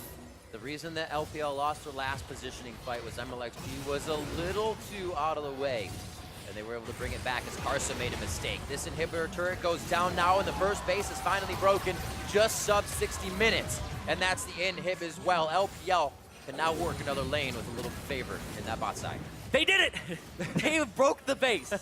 57 minutes in, it's the first inhibitor down in the entire game. Yeah, I'm actually pretty sure this is the first game I've ever casted where it took 57 minutes for an inhib to die. Really? I'm glad I could be here for it. I feel like there's always at least one inhib that's died in the very long games. Yeah. And someone is like farming super minions in a few lanes, and There's they use always that that one. to go super, late into the game. Yeah. 57 minutes for the first inhib. Yeah, you might be right. We gotta get the stats team on that one. I don't know about myself, though, because I cast Challenger for a while, so But still, like, that's 57 minutes. it's a long time. I'm keeping my eyes on the carries right now. Uzi and Xiye up on the top left side. His Karsa is just on the back. If he can double kick them together, it would have been huge, but too much damage on the turret now. When that turret goes low is when you usually see the offensive confidence, and SwordArt goes low, but the box keeps LPL at bay. They may not have even wanted to go further. This is rinse and repeat from mid and bottom, now to top. It's still just going to be about who can get the fight. Like, this Baron buff for 20 seconds is going to expire. Then you're going to have super minions you got to clean up and take care of it through the LMS. But the LPL still have to keep their foot on the gas to try and end the game. And I still feel we might be, a few minutes away from that. Now that's a Baron power play, though. There we got it. Yeah, I mean, 2 inhibs. Very decent one in this game. Very nice for them. Now, if they can go top, force LMS to sit there and defend while the super minions are going for the bottom turret, that's great. But it's so hard in the late game because, again, the route from that Nexus turret to the inhib is so short. You can oftentimes kill the wave and then still join a potential fight. Yeah, it's the defender's advantage. You have less area to actually traverse to go between places. And rushing there, though, they want to make sure they get the full effect of the super minions. Meiko's been more active now and actually trying to force some fights, and that's one thing you can do. When the Annie is sitting and killing the wave on the bottom side, you can engage as the Alistar, and you have at least a few seconds without Annie being there. All that gold now gonna try to be put to use on the top side to avoid that Annie. Still doing quite a bit of damage. Like you said, Ziv could always make an impact on the fight, and LPL has to realize their positioning. Yeah, all that gold, but we're hitting an hour right now. It's even at the top in terms of gold. The pressure from the inhibitors is really what counts here. And then it's all about fighting. It's all about the position. And LPL, That was a lot of damage. he's going to go, try to get some HP back from the Grump, but might have to back. Mlxg definitely taking the most damage outside of fights this game, it seems, in the later parts of the game, really making LPL hesitate on whatever motions they want to do. The top lane's still going to get hit up, though, as they wait for these minions. It is a siege wave, so they might have an extra moment. So that is only a tick on the turret. a small thing in the late game, if you are the team pushing in and you're waiting for super minions to threaten near the enemy Nexus turret, don't actually kill the wave coming at you instantly. Because that just makes your minions walk faster down to the turret where the enemy can wave clear because they don't have to leave yet and deal with super minions. Hold them, stack them. Hold them a little bit, wait a little bit, and then when the super minions are hitting the bottom side where they will try and kill the Nexus turret, then you can actually kill the enemy wave and push forward into the turret, and you have forced them at least to be 4 members and not 5.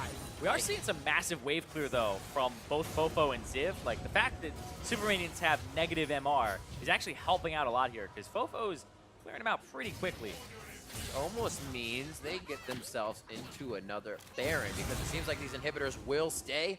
LPL is going to be able to, like you said, clear this out. I'm sorry, LMS is going to be able to clear this out. We may just get that one more fight. Is this Not Baron number Alright. 5 or number 6? I lost count 4 Barons ago. So, but I'm ready for the fight. I was promised a fight. No, I promised you 1 kill. Oh, yeah, that's I'm right, pretty sure right. you got that one I got kill that on kill. Karsa. I got that kill. There you go. Perfect. But I want to fight because it's all been kind of leading up to this, right? It's all got to come down to somebody winning this game. 62 minutes in, That's a good statement. Someone needs to win this game. and somebody has to I do like something it. that will cause that. And all the wins matter.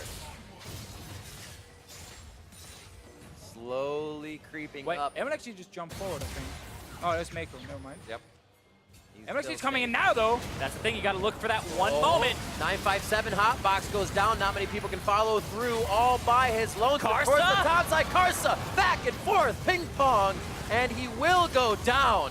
Ziv is Gonna in be there, back though. up. Ziv's gonna try to help. Everybody is at the top side of this fight, and it is Xiye is just killing an him. AP mosh pit. There goes Xiye. Somehow 957. Ziv is alive. 957 is still up. Ziv is dead. Uzi! Jose. SwordArt getting hit up hard. and we are going to see these back off just a little bit. Uzi in and out, but buddy system with Meiko right now to keep him TP bot, protected. TP bot, 957 is trying to push, but I don't know if he'll be able to do it. He'll get the inhib. They're starting Baron meanwhile, so this is a smart play by LPL as long as 957 stays alive. BeBe easily keeps him off. They're going to be able to clear that before it goes down, and they may be able to walk each other in and out here. Meiko should be tanky enough as they try to pick up one last kill. Is he gonna kill BeBe? Wait. BeBe should be able to get out of this one Oh! alive and cleanse the No, hit. he missed Dodges the drill. 957 now coming up short on this one in the 2v1 situation. His team does grab Baron though. This one keeps going. So they get the Baron. They actually won the first fight as well. They also got the bot lane in it. FoFo is here with the rest of the LMS team to try and defend and save the next turret. This is the fight again though. Yeah, Karsa has his GA popped at the start. You see Meiko go over with the blast cone. Karsa now has to find somebody to kick back, and what ends up happening is he goes to the other side, and the kick doesn't really land true. He doesn't really get a good one there. It was just used, and nobody gets kicked back into the team. Well, Ziv finally got in there with the tippers as well, and there was a lot of damage from the MF ulti, and Xiye gets some damage off in the back line. He ends up dying, but Uzi's untouched so far. And Mlxg, all he did this fight was trying to just like flank and be a little bit of a threat. He's trying to say, come chase me, you know, leave my carries alone. Uzi took a big hit as well there from BeBe. And all the summoner spells are pretty much down except for FoFo's. Nobody has a flash at all. This next team fight that could potentially happen would be a very sloppy one. You get caught, you might be dead. From siesta to fiesta, we got this one in the bag. 65 minutes coming up on the clock, and it looks like LPL still going to hover topside. They said we have that last inhibitor turret to fight over. We know they'll be there. Once they get the minions in, they can make sure they take mid down and continue to give the LMS trouble. It's kind of crazy. We're 64 minutes into this game. After, well, we saw game 1 with the one-sided LMS way, and then game 2 with LPL taking over.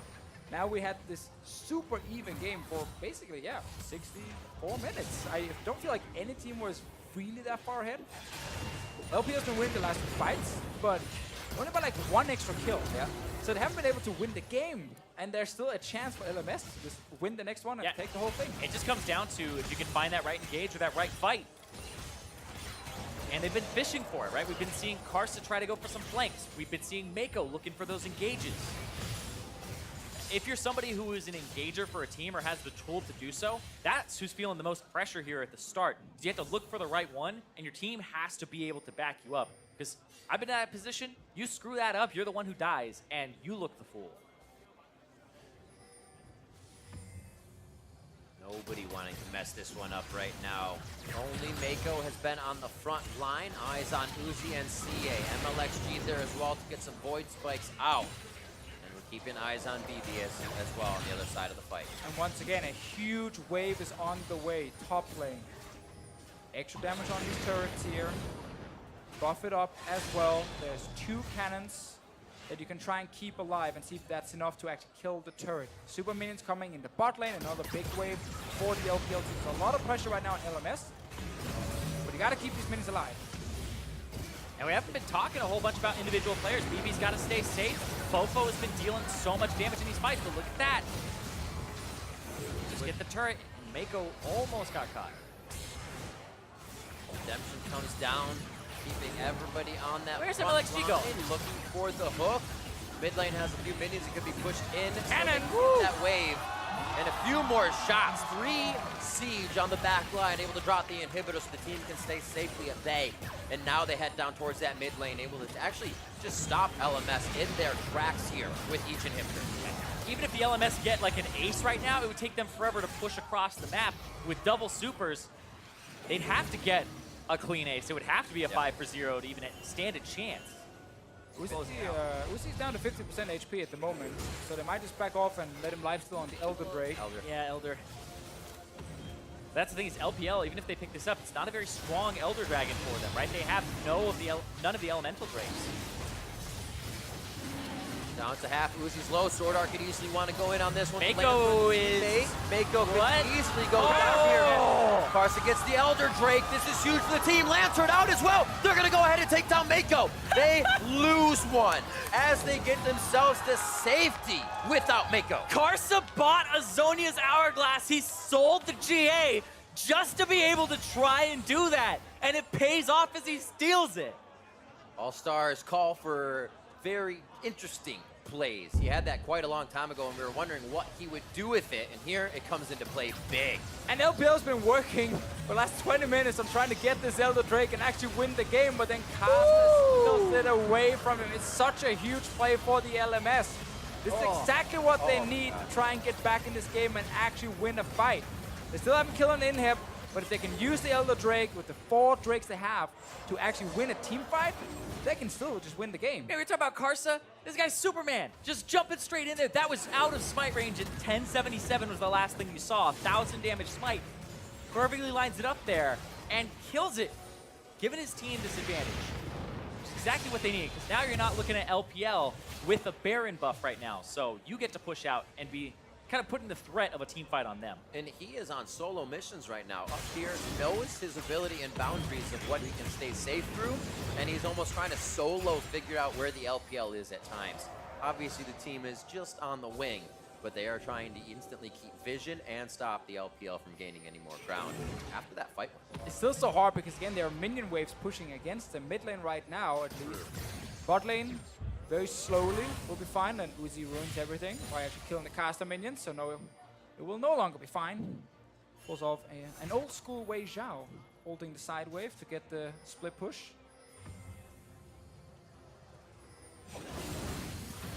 Things come out, but it's more or less just to say, I need help warding here. We cannot move alone.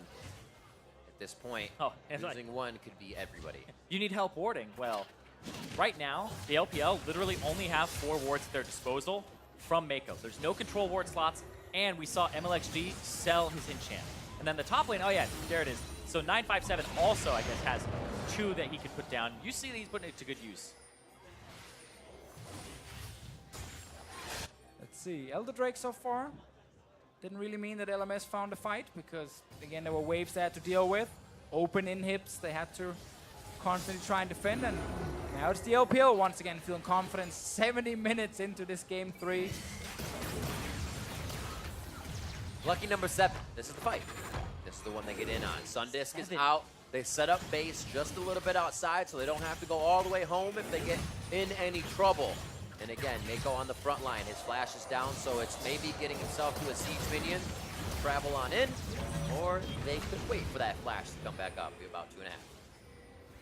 Gentlemen, I had never thought that I would be saying hashtag 80 minutes of the dream at All-Stars. We're there. I definitely didn't think I wouldn't be saying that during an LPL game. Because they are playing to win. They're playing slowly and trying to find whatever advantage they can. And right now, they're looking at the Baron here for the 6th time. I'm gonna add numbers. That's a very, very big Baron, actually giving Karsa enough time to get himself in range. They don't, or they do have vision, I'm sorry, just on the back left side of Baron Pit at about 9 o'clock. And they get themselves out safely, knowing LPL is going to have to turn away as well with the aggression.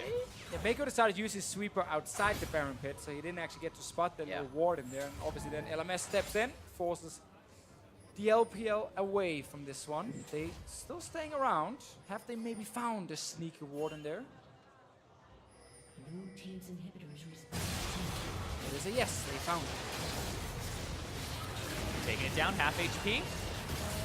Oh, Meiko already headbutted. Karsa can't get in. Baron for LPL. This is huge now that they have some of the inhibitors down.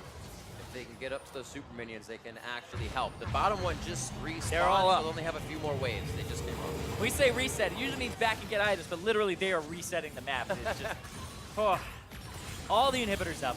72 minutes, Rib. We're almost there. Here we go. We are getting there. Another few minutes and we'll have the longest game of the season, spring and summer and everything. We'll get there and we'll tell you. 13-9 right now. 3K gold lead not meaning much at this point in the game. And Definitely not. Who falls first and how fast do they fall? Because if a team does lose one person, it's all retreat to not lose anymore and keep the game alive. Yeah, exactly. You have to retreat. Make sure you don't lose anymore. But right now, LPL, I think it's pick apart, Group is 5. Keep looking for that inhibitor. Get 1, get 2, and don't get engaged on. It's just a problem for them. The Baron buff doesn't really help that much at this point because, again, they need to win a fight. And if they can maybe push in with a big wave with a bunch of cannons they can buff up, then they can try and use that to take down an inhib from range where they don't have to risk anything. But right now, they're kind of waiting for this big top wave. Bot lane is pushing against them at the moment, so they're not going to get any help there. Winning League of Legends, inherently you will have some risk that you have to take at some point, and they're just playing it so slowly. We'll see here as they push up for another inhib. Well, like, he puts himself in range of the Ryze. What's going to happen? These 3 inhibs, all naked, all ready to be taken by the LPL. Birthday inhibs. Ready to get taken down. Bot lane isn't pushed. Mid lane is kind of reset. And actually, bot lane pushing in favor of LMS here. So if they get a fight, they don't have too much to work with. That's favor. Emperor's Divide missing. And this is the little bit of pressure relief that you even need in these fights. Karsa goes in. Zanyas is down. 957 trying to hit the back line as they get the lantern for Karsa. Dark passes for the light. They kick back 1. FoFo in and FoFo out as everybody yo-yos themselves in and out of the danger. LPL still wants to fight as, again, the retreat happens to save the base. Oh, that Ryze ulti was so huge. Ziv was caught out, but then FoFo with the hourglass gets him out of there. SwordArt looking for a hook, but more for safety.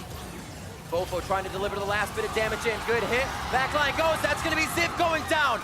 A nice try by BeBe to let it ride with the bullet time, but nobody's going to take too much damage. But they look to be in range of the damage that would get them out of the base. LMS now tries to chase. With an arcane shift, there's no slow to catch here for LMS. Karsa still has kick flash. That would be super ambitious. What a way to stave off a push. Once again, here's the minion wave. This was at the mid-river when we saw this fight start. You can see the bot. Xiye's wall right there was actually used before he dove in, so a big mechanical mistake from him, but he ends up flashing away and then actually gets the tower up as well. Look here on the side. If FoFo's ulti is actually not able to get Ziv out, then this Annie's dead and the game is probably over. Yeah, and right there, you saw Meiko flash headbutt back. Probably should have headbutted actually down because he may have not been able to make it back into the ultimate. Right. But if those, like quarter second, you have no time to process that. You're going by instinct, hit him back into your team. But FoFo was ready to get him away. Ziv walks up here and then, yeah, gets picked off. All right, they're trying again. They're trying again. 75 minutes. Ziv back on the table. You know what we're missing in this game? Where's my banner of command? Where's my BT rods? For some extra pushing in the side Your own lanes. wreckers. Back. Too far. Sorry. There's no turrets. Calm for that. down, They don't Fred. make turrets. There are no turrets. You know what? I've come to the conclusion, I don't want them to fight anymore. You know what? Let's get it to 80 minutes. No more fighting. Hopefully I cast or curse them. Yeah. True. At least you'll get what you want in that. Yeah, right? Right? All right. 9 to 6 turrets, only 11 on the map for a side. So that means LPL has to drop 2 more. The Nexus turrets standing in front of their victory. And now they're starting to split a little bit more with 957 on the bottom saying, all right, we'll try to spread you thin, see what we can do. We have to remember now, Xiye's flash is down. Okay, Cleanse is there, but if Karsa can find him, if they can pop that Banshee and then kick Xiye back, there might be an opening for the LMS to take him down. It's going to be difficult, but we are still looking at Karsa. He's been a hero already multiple times this game. Yeah, and he had enough gold, swapped out the Zhonya's, got his Xiye back when it's on cooldown. He's ready for another death to come through. Meiko, though.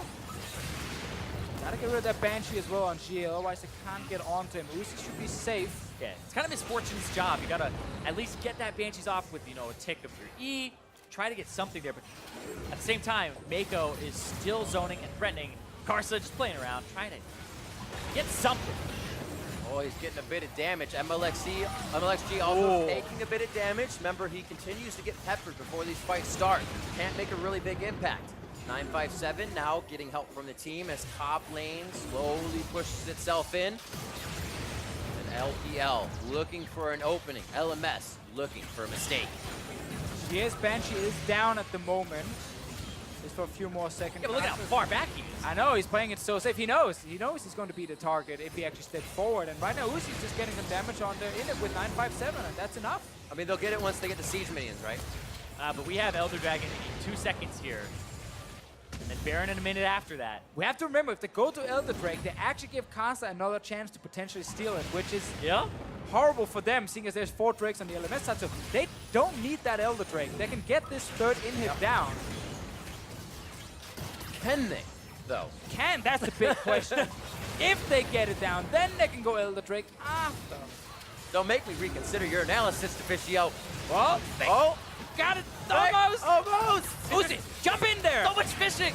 So many hooks just being There it is. Inhibitor it. goes down. And that is 3, once again, around the horn for the LPL. And our longest game of 2017.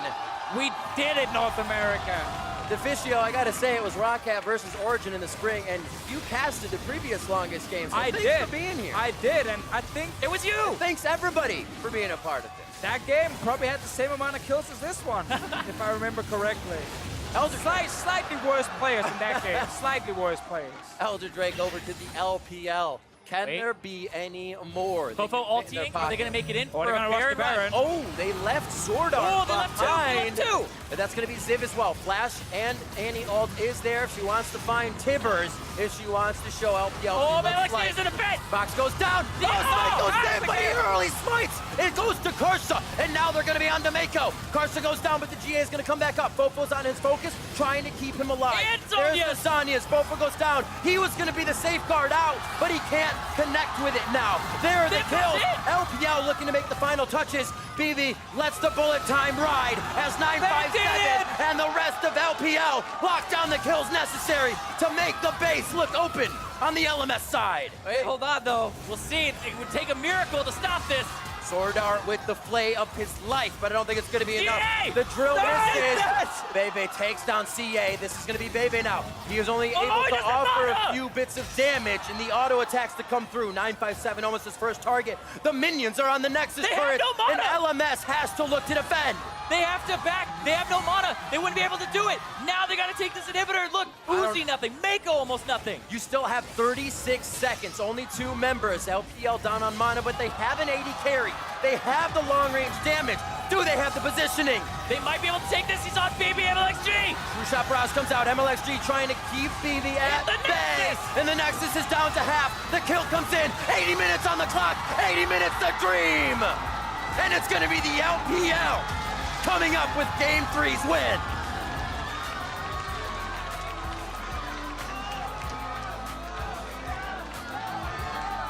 We did it.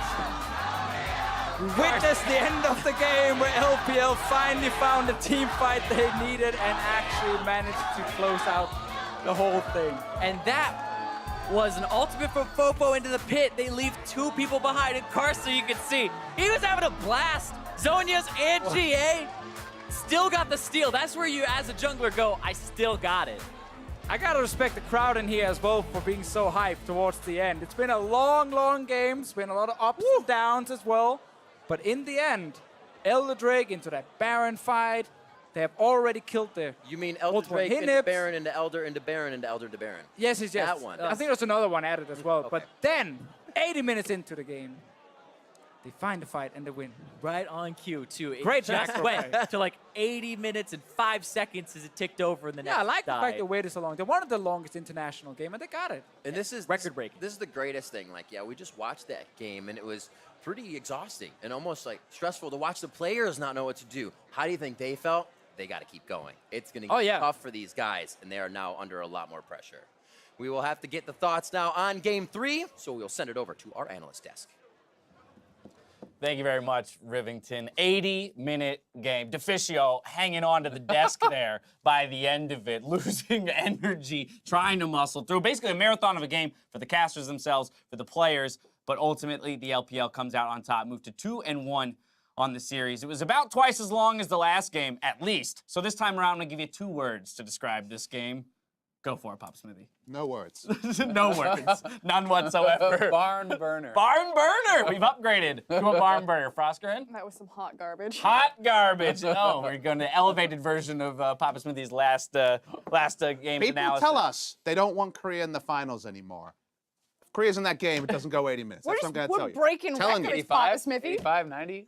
20. We got to have a record set somewhere. All right, let's go ahead and start working through some replays. I honestly don't even know at this point how many we have / exactly what they are. I know Let's the just first throw 'em one. in and react. The first one is a display of all-star mechanics by Karsa. So let's pull this one up. Brought to you by Acer Predator. See, at this point in the game, you're fresh, you're just liking what's happening, you're seeing some cool moves, there's some swoopy doops, some Ryze. Swoopy doops, yes. Swoopy What doops. other things are there? It is a technical term. If I don't hear Riv call out a swoopy doop in the next game, I will be so upset. There's some swoopy swappies, some swoopy doops. It's nice. You're like, this is great. Yeah. But ultimately, Karsa has been the guy, the focal point of the LMS and their success throughout this tournament. And right there, that play encapsulates why he is an all-star, right? What it is about him that kind of has this aura that everyone's looking up to and aspiring to when it comes to a jungler. Yeah, I mean, super clean. That was the thing, is that early in this game, we didn't know where it was going. That was 20 minutes, 25 minutes. There was still a lot of optimism there. Sick play. Karsa has been one of the MVPs of the tournament,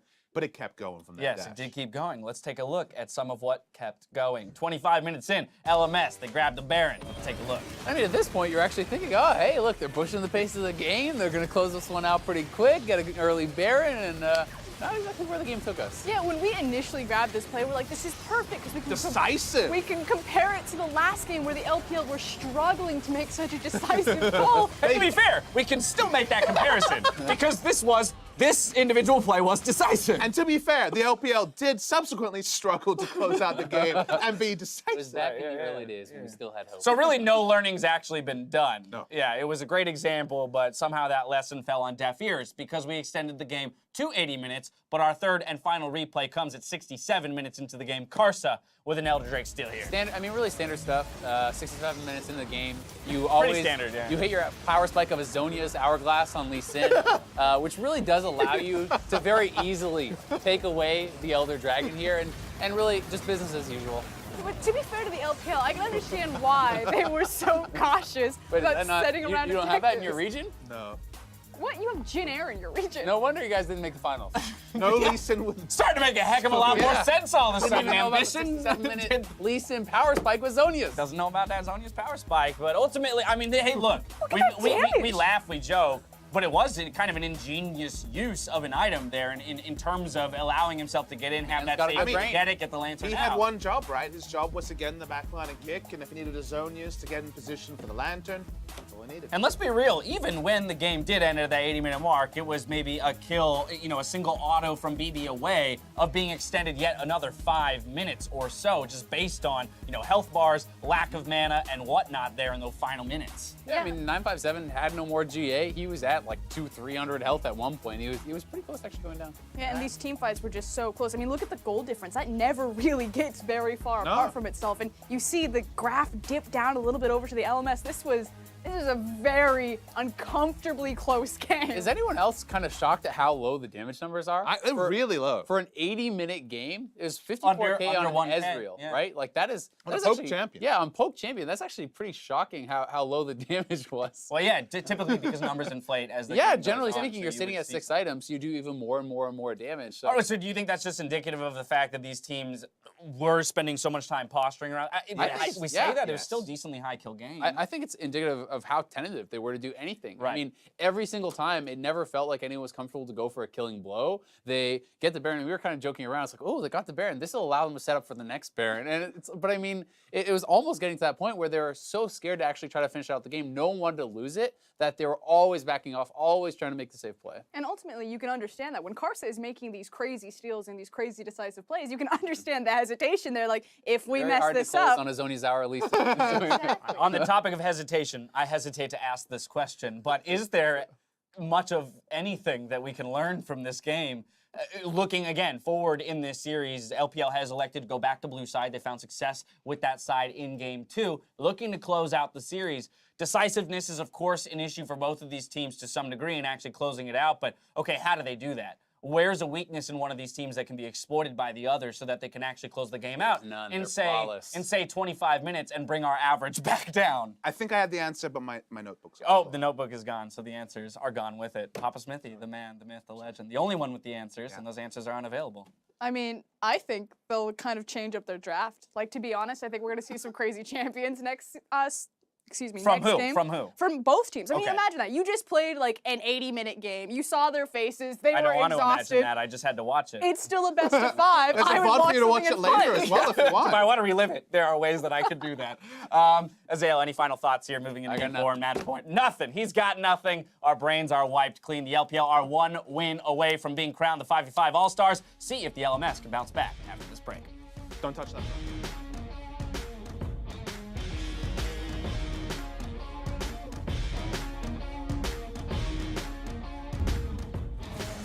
That's the all in, baby. There's the lantern. BeBe's already actually walking towards SwordArt. They don't separate. Karsa's just on the edge. Oh, Meiko into the turret. And Karsa behind the turret. He's going to have to watch his teammate go down. Lantern there. Oh! Safety follows. True Saparaz will not take down FoFo. Meiko is... Meiko could easily go down here. Karsa gets the Elder Drake. This is huge for the team. Lantern out as well. They're going to go ahead and take down Meiko. Oh, Mlxg is in a bed. Box goes down. Oh, Meiko's dead, but he early smites. It goes to Karsa, and now they're going to be on to Meiko. Karsa goes down, but the GA is going to come back up. FoFo's on his focus, trying to keep him alive. And There's the Zhonya's. FoFo goes down. He was going to be the safeguard out, but he can't connect with it now. There are the kills. LPL looking to make the final touches. They might be able to take this. He's on BeBe Mlxg. True Saparaz comes out. Mlxg trying to keep BeBe at the bay. Nexus. And the Nexus is down to half. The kill comes in. 80 minutes on the clock. 80 minutes a dream.